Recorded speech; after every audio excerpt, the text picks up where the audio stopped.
Hello అండి. Morning టైంలో full ప్రొడక్టివ్గా ఉన్న నేను ఈవినింగ్ అయ్యేసరికి ఫోకస్ మొత్తం డ్రాప్ అవుతుంది అని చాలామంది చెప్తుంటారు. మీకు కూడా ఇలా ఉందా? మార్నింగ్ టైంలో పర్ఫెక్ట్గా యూజ్ చేస్తాను, కానీ స్టడీస్ కానివ్వండి, ప్లానింగ్, ఎనర్జీ ఫుల్గా ఉంటుంది.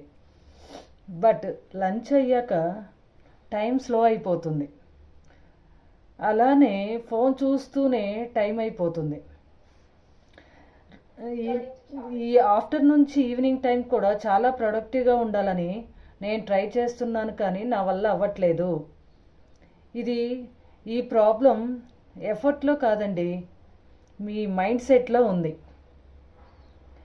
మార్నింగ్ టైంలో కేపబుల్గా ఉన్న నేను ఈవినింగ్లో కన్ఫ్యూజ్ అయిపోతున్నాను. ఇది లేజినెస్ కాదు, ఇది రియల్ స్ట్రగుల్ అని మీకు ఎంతమంది కనిపిస్తుంది? కామెంట్ చేయండి.